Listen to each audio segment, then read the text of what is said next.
Gotta kick off the show here. We're agreeing.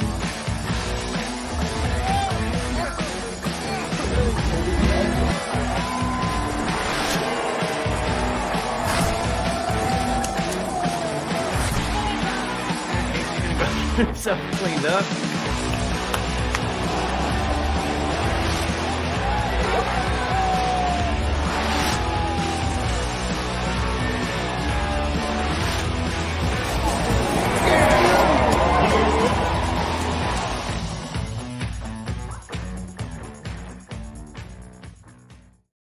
Welcome in, Bills Mafia. Welcome to another episode of the Mafia Cast.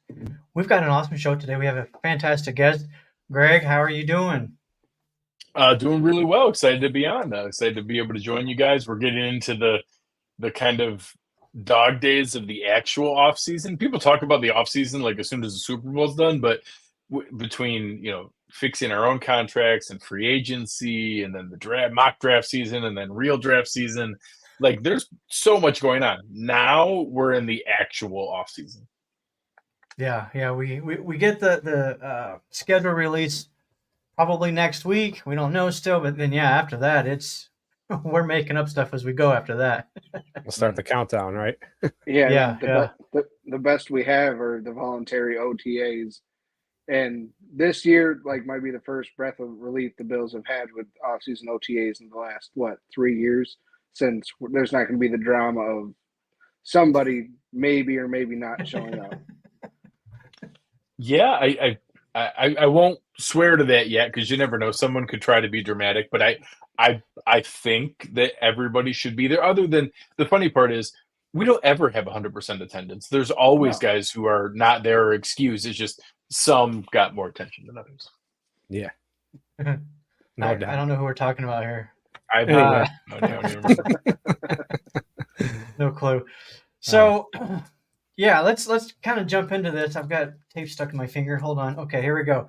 That's so you don't forget something, right? I've already forgotten what it was. I already forgot. So, let's jump into this. AFC East, the division rivals. Somebody made a point, or they did a tweet earlier today, or X message, whatever you want to call it. Basically calling out. Elon will never stop me from calling them tweets. He can't stop me. Yeah, Agreed. That's true. Basically saying something about the Bills. It was a Dolphins fan, and I just kind of commented it's just weird to me that the Dolphins fans are so obsessed with the Bills. But then you know what? I'll be straight up. I kind of got put in my place because a Chiefs fan came on and said, you know what? Bills fans do that to the Chiefs. And I was like, you got a point, because we kind of do, don't we? There's a lot of fans out there that are, they're so concerned about what the Chiefs are doing over there. So even though the Chiefs aren't in the division, I kind of want to start there in this whole Xavier Worthy conversation. I've seen a lot of Bills fans kind of already downplaying Worthy, myself included. But I was downplaying him even before the draft and going to the Chiefs. But Greg, I'll start with you on this. What are your thoughts as far as the Bills making that trade? And what do you think about Worthy? So I'll kind of do it in reverse. Everything I'm about to say is complete nonsense that only is results oriented. If Keon Coleman ends up being really good, everything will look brilliant. If he ends up not being any good, it will all look like a huge disaster. And that somewhat applies to Xavier Worthy as well. It's not as direct of a correlation because, there's obviously an Andy Reid and Patrick Mahomes factor. We'll see the longevity, the other things I'll bring up about Worthy. So if you identify that Keon Coleman is your guy, the fact that I honestly think some fans would have rather that the Bills just took Coleman at 28, let the Chiefs take Worthy at 32, and not get the third round pick. And they would rather not have gotten Dwayne Carter for free, which the two trade downs basically, if you do the math between the two, it basically, the swap out they gave the Chiefs in the move up to 95, they replaced that in the second trade down. So they basically netted out. They got picked 95 for free.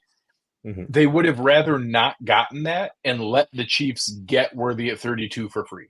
And that blows my mind. I just don't understand why in the like no matter what, if you identify your guy or your tier of guys, and it sounds like the Bills had Xavier Legette and Keon Coleman in a bubble, and that they wanted one of those two, and that they knew the Panthers wanted one of those two, and that hey, if we only trade down one spot, we get one of our guys. We're happy either way, and we know that we still pick up some more stuff to do it. That's good process. Like that's good drafting. That's what we applaud. Yeah.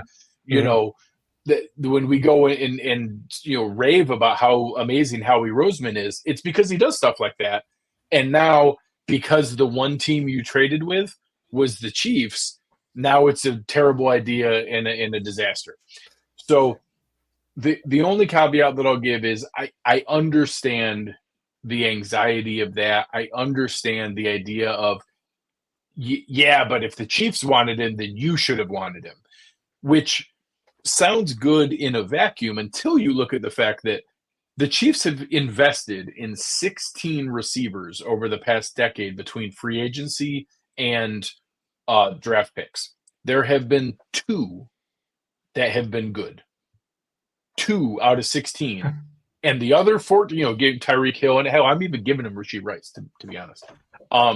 All of the rest of them were $10 million a year on Marcus Valdez-Scantling and trading a 3rd and a 5th for Kadarius Toney and taking Mecole Hardman and Sky Moore. And like there are way, way, way more investments that have been big whiffs. But when you have Patrick Mahomes and Andy Reid, it doesn't matter. And everything looks amazing. So the idea that just because you have the greatest play caller of all time and probably the greatest quarterback of all time, we'll get to that someday, it makes everything else look okay. It makes everything else look all right.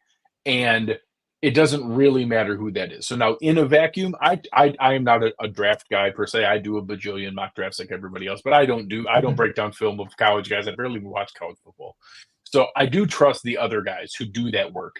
Joe Marino had Xavier Worthy 49th. Daniel Jeremiah had Xavier Worthy 56th. So I don't know. Those are 2 pretty smart guys. If they're right and that his 169-pound frame isn't sustainable in the NFL, then this is going to look brilliant. And it's going to look like when Howie Roseman took Jalen Reagor 1 pick before Justin Jefferson. And be like, oh, man, they're normally smart, but here was a big whiff.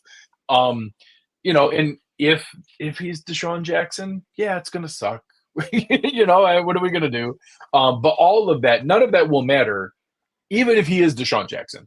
If Keon Coleman is T. Higgins, which is what I think he is, then we're going to be fine. It's fine. We traded down. I think Dwayne Carter is going to be good. And if we got Dwayne Carter for free to trade down 5 spots and take T. Higgins, then I'm good. Yeah, I'm on board with all of that. Casey, Mike, what do you guys think? Mike, you first. I mean, very, very well put. But you can't help but it's just because they picked them before we picked, right? And it's the Chiefs, and the way you put it already, that's the basis of what it is. We're gonna have to. The important part on that is to remember we let them. Like if Xavier Worthy was in another tier for us, for Brandon Beane in his front office, we would have just taken him.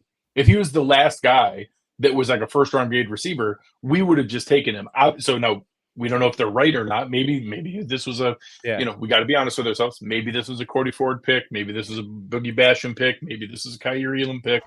You never know. Maybe we made a bad decision. But we can tell very clearly Xavier Worthy was not their guy, because if he was their guy, they would have just taken him. Yeah. Now the Mafia wants an excuse to just pull out their pitchforks, and they're already worried about the Chiefs before the season even starts again, right? Yeah, I got news for the people with the pitchforks. You already had plenty to worry about before Xavier Worthy joined that team. Xavier Worthy is not the reason to worry about that team. The reason to worry about that team is the guy who throws the football. Exactly. And the guy that just signed another 2-year extension that catches the football from that guy. Yeah, him too. I mean, that offense runs through him. And like Greg said, Sky Moore, everybody said them getting Sky Moore in the second round was, an ungodly steal. And how could you let Patrick Mahomes get a player like Sky Moore? And then he chose number 24 as a wide receiver, and I think his entire career went downhill. I'm telling you, like that I liked Isaac Guerrero a lot, and then he picked number 49 with the 49ers. I was like, no good running back is ever going to be number 49. That's not going to work. You can't do that. Yeah, Right. 24. That's not a receiver number. That's why Ray Davis getting 22 was chef's kiss. Okay, see? Like what you think?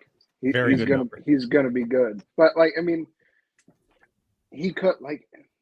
I hate May because everybody's gonna win the Super Bowl this month. Especially the Dolphins. The Finns are already planning the parade. You know, the Jets. So are the Jets. The Jets are sitting back off-season champs. Exactly. I mean, Joe Burrow's throwing the ball now. And the Patriots are like, just wait and see. And I can't wait for them to roll out Mac Jones 2.0 again. Like, so I just the Bills. To me, they're in trouble this year because the Dolphins and the Jets did get better. I mean, the Jets get automatically better getting Aaron Rodgers back over any quarterback play that they had last year. They signed Mike Williams. You know, they got Malachi Corley in the draft. They still have Breece Hall.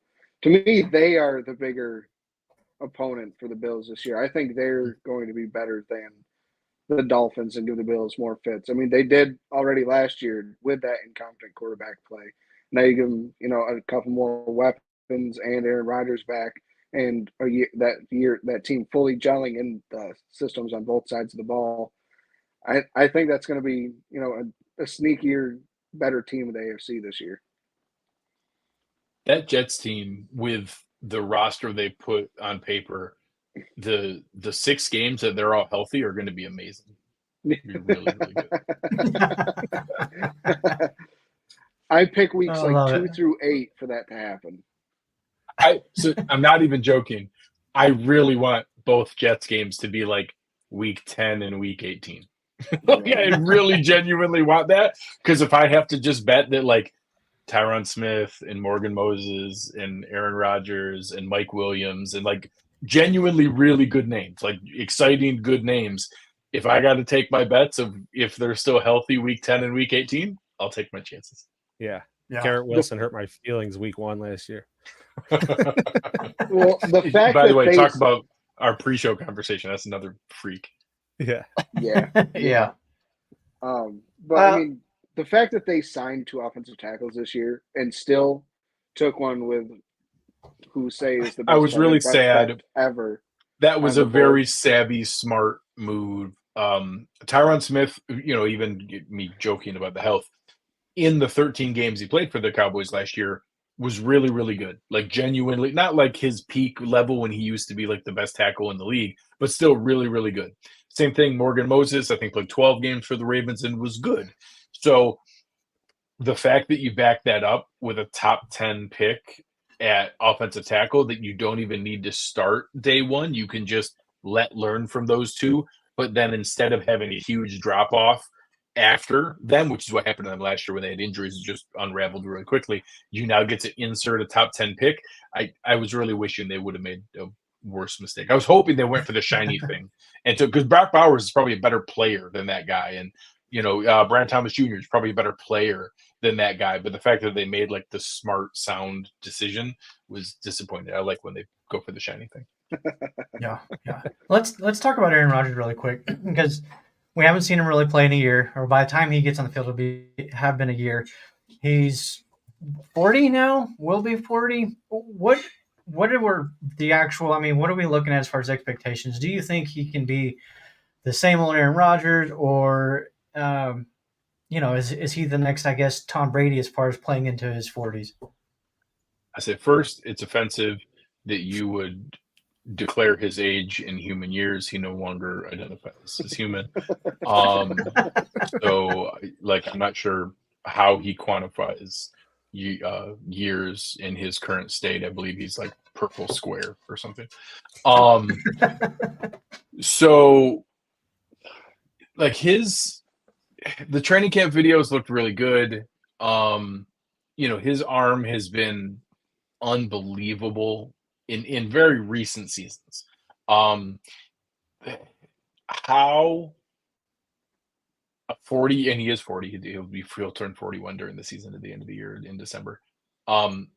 Just assuming that a 40-year-old guy bounces right back from an Achilles injury, you know, I'm only a couple years older than that, but I can tell you, like, stuff don't work the same as it used to. Like, No, it I does think not. that's a big leap of faith, and I'm not going to jump to any conclusions or make any assumptions that he can't sling the ball around because I think he probably can. I do think that he had been lessening his mobility recently. Like he used to actually be a sneaky mobile guy and could Hmm. get out of the pocket and could create keeping his eyes upfield in a very significant way. And I do think we might start to see some of the later career Tom Brady stuff a little bit more, where he's not going to be all that interested in getting hit more and taking hits. Now, that doesn't mean that when you have it's Garrett Wilson and Mike Williams and I don't know who else they added. I know they added some other Malachi pieces as Corley. well. Malachi Corley, who I really, really like. That's another one that annoys me. And obviously has Brees Hall and now added Braylon Allen in the backfield. Like he's going to be able to distribute the ball around even if he's not as mobile as he was. So how that affects them over the season into the playoffs, if you have shuffling on the offensive line after he accumulates some hits, I don't know that it's what what Jets fans are hoping that it is, but that also doesn't mean that it's what Bills fans hope it is either. They're going to be good. And that regardless of all the stuff I just talked about, that was only offense. Their defense is still ridiculous. Like their defense is stacked. Hell, their defense probably got better because they got Hassan Reddick instead of Bryce Huff. Like they probably got better on defense, and now you're having another year more mature Sauce Gardner and DJ Reed, and another year healthier of Chuck Clark. Like their defense is still crazy. They added Javon Kinlaw just for fun. They are going to be a problem on defense, and if we're really honest with ourselves, out of all, we talk a lot about the Patriots and the Jets and like how Josh owns them and all the different things. The team that Josh struggles with by far the most consistently is the Jets. Like the Jets give him problems. Like the Jets give him a hard time. It's how we lost this stupid Zach Wilson game is because Zach Wilson didn't have a damn thing to do with it, but that defense did. Yeah.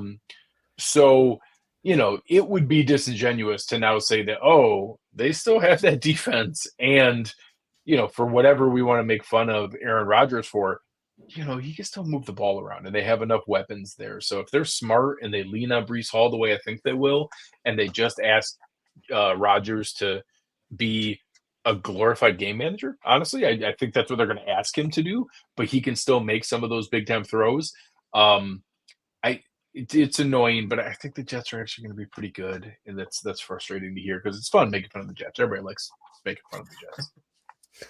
Yeah, we do. Yeah. So that's the one team. Let's go ahead. And if I had to put a bet on there, I would bet the Jets to finish second in the division. They'd be my choice, slightly ahead of the Dolphins. I think that we'll get to the other two teams here, but I think the Jets and Dolphins are a coin flip from each other. I think the Bills deservedly are still a little bit above both of them. It's closer than what we would like, but we have Josh and they don't, and it's not way more complicated than that. But I would put the Jets a sliver above the Dolphins. Mm-hmm. I think it'd be very easy to bet on us going 1-1 with them this year too.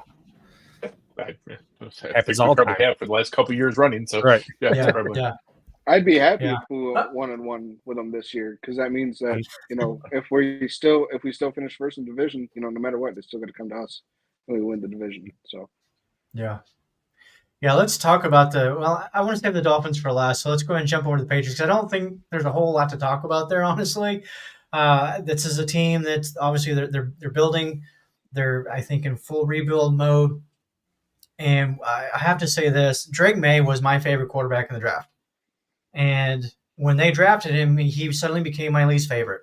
But when it comes to May and what the Patriots are doing on the offensive side of the ball especially, are they moving in the right direction? I still fourth in the division. I don't think that's anybody's going to say differently, but are they heading in the right direction? So yeah, it's very similar to the comment about the 10th pick with the Jets.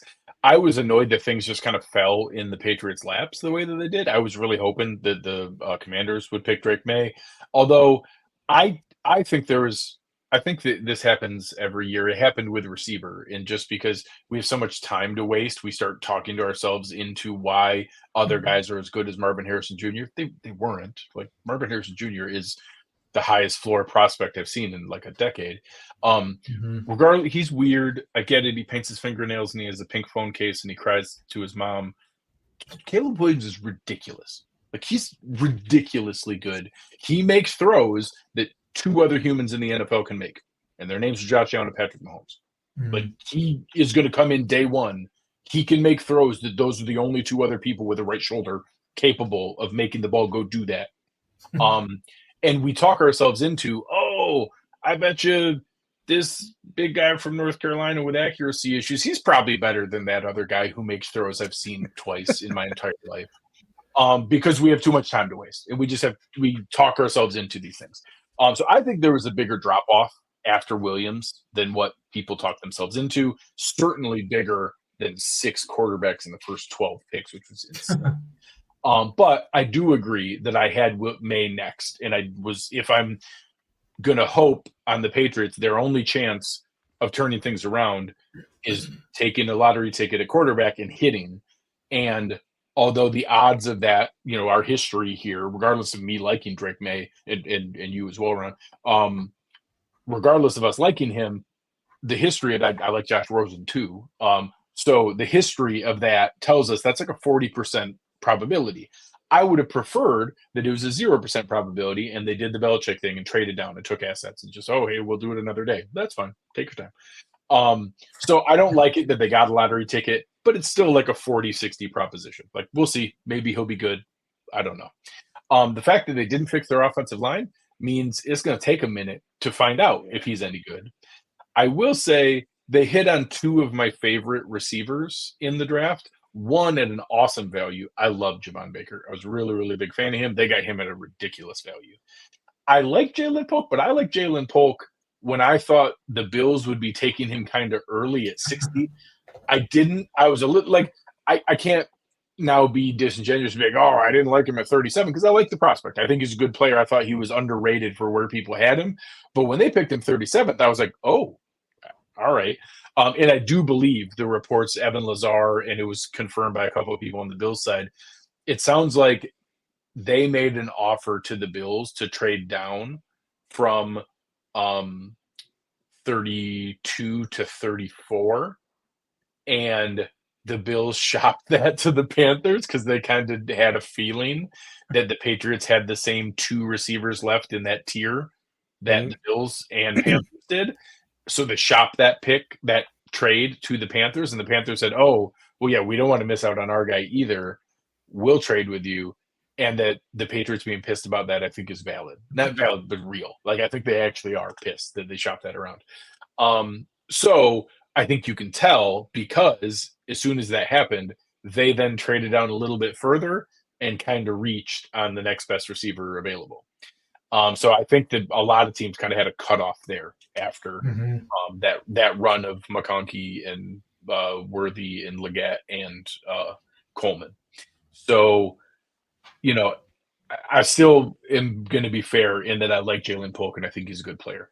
So I think 3 years from now, if we see that the Patriots have kind of turned things around, this will be the moment we look back to and be like, man, they got Drake May and Javon Baker and Jalen Polk all in the same draft. What a great value. And now they're still all on rookie deals and they're going into year 3 and year 4. And that look at what they've put together. The odds are that won't be what happens just because it never works out that way. I never hit on 100% of the guys I like in the draft. Quarterbacks are like a 40% hit rate. And they haven't fixed their offensive line. So no matter what, I do think they took a step in the right direction, but I think I pulled up FanDuel while we were talking here. The Bills are plus 150. The Dolphins are plus 185. The Jets are plus 240. I think I would flip those 2, but it's all generally those 3 together very close. Yeah. Sounds about right. And then the Patriots are plus 2,200 at 22 to 1 to win the division, which is about right. Like, I don't think there's any realistic scenario where they're not the worst team in the division. And honestly, probably the worst team in the conference because I like Javon Baker and Jalen Polk long term, but they're not wide receiver ones this season under any circumstance. I think Ramondre Stevenson's a nice weapon, but that's about it. And their offensive line's kind of rough. So their defense is going to be good. Their defense is going to keep them in games in a way that will stop them from probably getting the number 3 pick again, which is probably in our best interest. We don't want them to get more bites at the apple because they probably won't lose Christian Gonzalez and Matt Judon and Christian Barmore all at the same time again. But yeah, they're going to be annoying. They're probably going to beat a couple teams that matter. They're going to ruin a couple other teams' seasons, but I don't think they're actually going to be anything we have to worry about. And they beat us in the win game, and that's about it. We'll figure that out again someday. Yeah. Greg, I know you're gonna have to bounce here soon. So before you do that, let's go ahead and jump over to the Dolphins really quick, and then the three of us can kind of chat a little bit afterwards. With the Dolphins, so you've already said that you have them basically number 3 behind the Jets by a small margin. The Dolphins lost a lot of people this year too in free agency. They obviously brought in some as well, but kind of give us your take on where the Dolphins are at. Can they overtake the division? And what you think? So, the Dolphins are tough because they still have a lot of the flashy names, and that's always going to get a lot of people's attention. But I really think some of their losses were really underrated, and especially in the trenches. Some guys like Connor Williams, some guys like Christian Wilkins, Robert Jones, like some guys who are really nice players that they technically replaced. They brought in Aaron Brewer. They brought in some different guys. They brought in Benito Jones and Tierra Tart, which are not guys that I don't mind. They're actually guys that I wrote up as potential fallback options for us if we lost Daquan Jones. They're not Christian Wilkins replacements. There's just a huge difference in that, and their team was significantly different last year when. That's a fantastic comment from Bill's Street. Dolphins are like three-time back-to-back reigning October champions. Like they're so good in October. Yeah. Their team was really good when Connor Williams was healthy last year. So I think just assuming stepping down from him to Aaron Brewer is going to just make everything okay. But I don't know. I love Jordan Poyer, but he's not the same player that he was before. So assuming he can come in and be like a every down starting safety, like I don't know if that's still him, if that's still what he has left. So we'll see what they turn it into. They do still have some talent. I do think it's going to be interesting seeing, Bradley Chubb coming off an ACL, Jalen Phillips trying to work his way back. They are a huge part of that team, trying to get what's next for that pass rush to try to figure out how to make that work. But Mike McDaniel is a super creative offensive mind, maybe the most creative offensive mind in the league right now. He hasn't figured out how to get that to translate in the colder weather and at the end of the season. I don't think it's an accident that every year we see this weird drop off when we get to December, but I have enough respect for him as an individual that he's aware of that too. Like he's not oblivious to the fact that it's video game numbers in September and October and then crashes to reality in November and December and January. So I expect to see some kind of pivot to that. So we'll see what that equates to and where that goes. I can't wait. I think I saw one of the comments come up here. I can't wait to celebrate Tua's 5-year, $265 million deal or whatever the heck it ends up being. It's going to be glorious. I cannot wait to see it. It's going to be so wonderful. So, they're going to boat race some teams because they literally have like an Olympic track team in football uniforms. And that's scary stuff. But, we'll see. I'll believe that it matters in December when I see it because they have not made it matter. Yeah, you bring that up. Let me kind of reverse that over to the Bills because Buffalo kind of does the opposite of that. It seems like the last few years, they start strong, get the middle of the season and they win one, lose one, win one, lose one, back and forth kind of thing. And then I think the last 4 years they've won no less than 4 straight. It was 4 straight 1 year, 6 straight, 7 straight last year. Like, how is there an explanation for that, or is this just kind of the makeup of this team for whatever reason?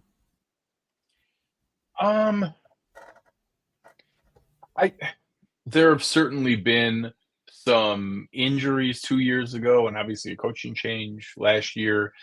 I don't know if it's not. I'm going to stop myself from saying it's intentional, but I'll use some examples. There were, and we blocked them out because of the end of the year results. There were a ton of those Patriots teams over the last 20 years that were not trying to be the Dolphins. They were not trying to be the best team in October because they knew that there's no value in being the best team in October, that they were trying to consciously build towards an end of season result to be in position of how they wanted to be at the end of the year. I do think there is some of that in the Bills. And now whether maybe even sometimes to our detriment, we don't necessarily show all our cards all at once, or we kind of keep some things in the holster that maybe we can't afford to and probably overdo that. But I do think there are some things where we don't play every game like it's our Super Bowl, and that we don't play every game like, hey, you have to throw the kitchen sink at this game and this situation and this team to show all of our best things all the time to make sure that you win this game. Because in the grand scheme of things, we've shown the last couple of years, you don't have to win every single game. Like, there are times where, we probably regret some of them and some of the home field advantage things or different bits and pieces like that. But ultimately, it's what it looks like at the end of the year. So all that said, I don't think that they were like consciously not trying their best or doing that. They're trying to win every game, but there are some things where they did have some things like kept to the side, like, hey, we want to make sure we can use this, and that when we use it in the playoffs, it's the first time the Bengals or the Chiefs or the Ravens see it. And that's, I think a lot of teams do that. I think a lot of teams kind of have some of those things, like a counterpunch that maybe we don't share all at once, or, hey, yeah, we know we probably could keep leaning into this passing element, but we think we have this game under wraps. We think we can kind of just run it, do ball control, keep the control of the game here. And then sometimes that bit us in the butt, and we let teams come back and get into games where people would want to say, oh, well, if you just had kept putting your foot on their throat or your foot on the gas, we would have blown them out. Like, yeah, but then we also would have shown all that on film, and then those guys are ready for that. So it's not as simple as that. It's not as simple as always just putting your foot on the gas no matter what every single game. Sometimes there is value in keeping something close to the best. So we'll see how they manage that this year, or if they're able to do a little bit more of both. Obviously, I hope we don't have a midseason offensive coordinator firing again. I hope we don't have to pivot. I am kind of excited to see. I think last year we saw Joe Brady's best version of Ken Dorsey's offense. I don't know that we saw Joe Brady's offense because he didn't have a full offseason to install his things. I don't know that means dramatic changes or crazy, different things that we've never seen before, but I do think he'll have a chance to put his imprint on this team that we didn't see last year. So we'll see where that goes. And obviously, Josh Allen is not only the straw that stirs the drink, like he's the whole drink. He's the ice cubes, he's the drink, he's the cup, he's the straw, he's all the things. He's salt around the rim. Yeah, all the things. And maybe this year more than any other, I think that we're going to ask him to do more this year than we have before. I think there's a lot of up and coming talent that maybe we see a few of those really blossom, but we're going to ask more of Josh than we ever have before. Yeah. I think you're right with that. Yeah, Greg, first of all, thank you for coming on. We really, really appreciate it, and appreciate your time. And kind of, really quick, let everybody know where they can find you. I think most people listening probably already know, but just in case. No, you'd be shocked. There's always different people who enjoy different content and different avenues. So if you're looking for more rambling, like you heard from me tonight, you can come find me at Greg Thompson, and you can find mine and my team's work over at Cover One, wherever you're listening to this, or just search Cover One in YouTube, and you'll find more of our stuff. We're going to be going over Wednesday night. Aaron and I are going to do kind of a look back on the offseason so far and where we think the roster stands at this point before we start going into more of a deep dive position group by position group from now all the way through training camp to really dive into what we have at each of those spots, where we're concerned and where we're excited, or who we are looking for more from, and see where all that takes us. So looking forward to it. Really excited to see everything you guys have going on here at the Mafia Cast, and seeing all the fun things you guys have going forward. Yeah, Roy has no clue who I am. He's a jerk. No, appreciate it very much. Appreciate you guys having me on. This is a ton of fun. Yeah. Thank you. Appreciate it. Thanks. Absolutely. All right. Thanks, guys. See you later, man. So, yeah, that's a lot of information, a lot of insight with the AFC East division.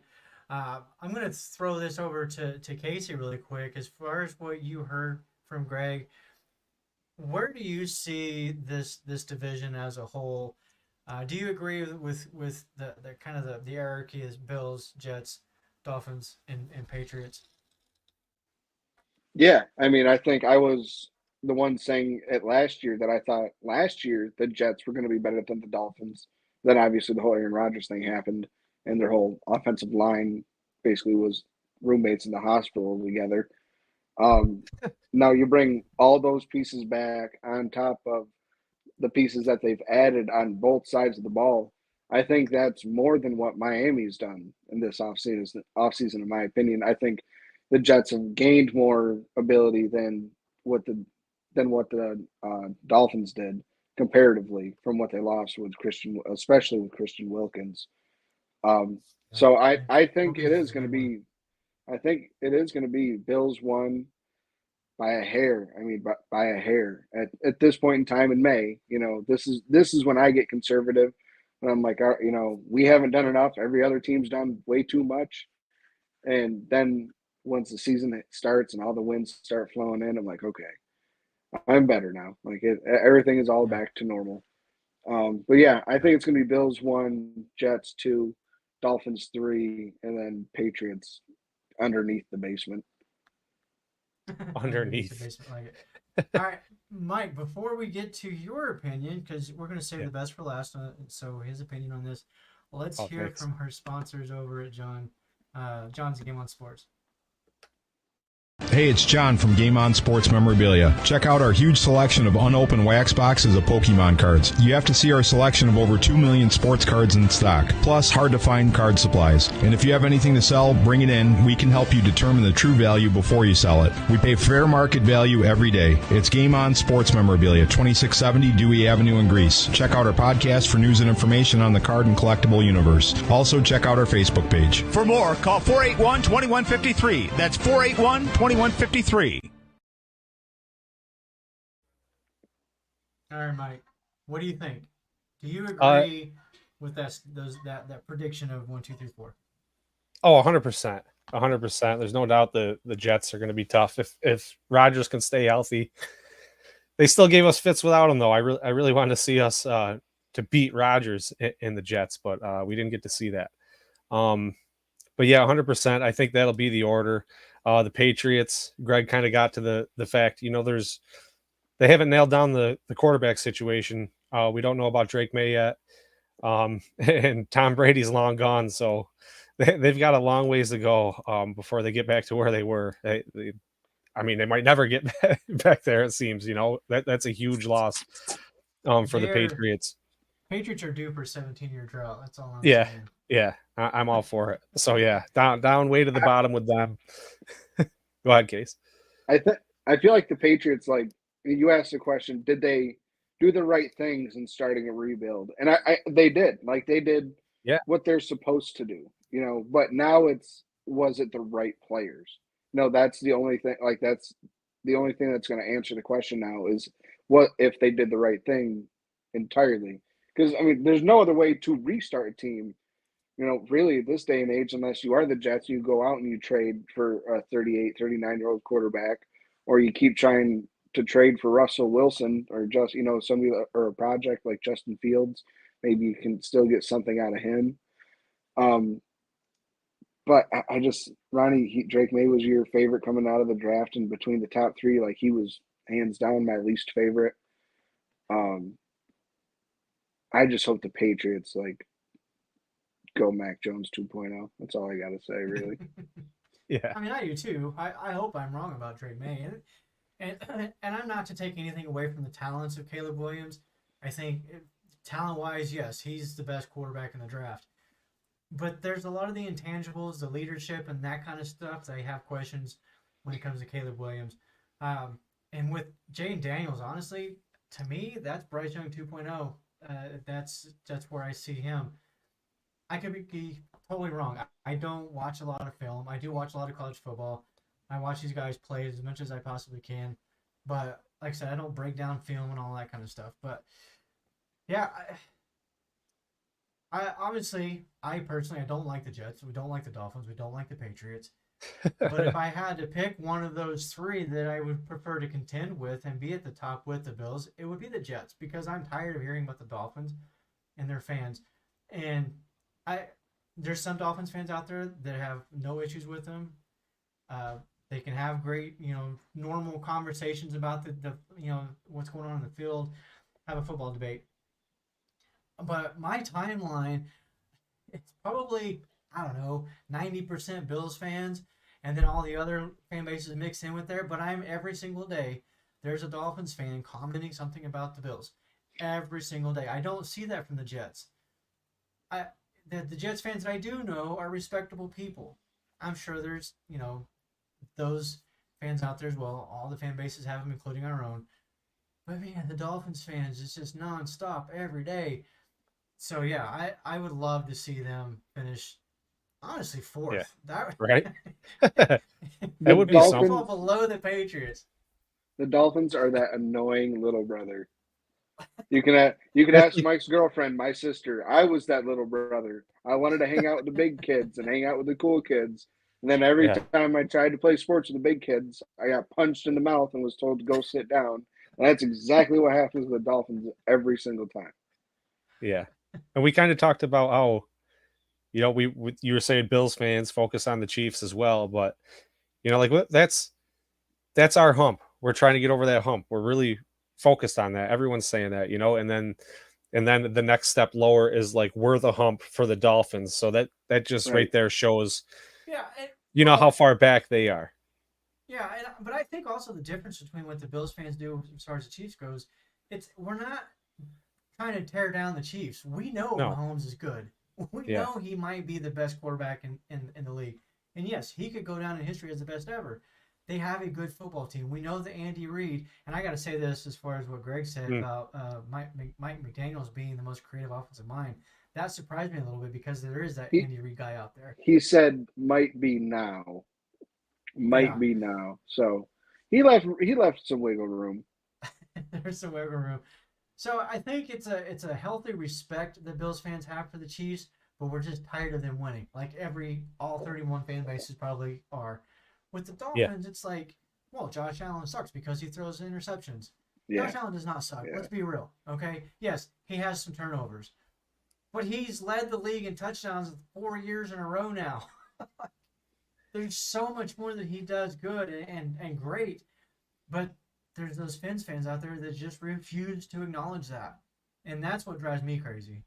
They should just focus on keeping Tua around and him signing his new deal here in the near future. That's exactly what I was going to say. It's why he deserves a $300 million fully guaranteed contract.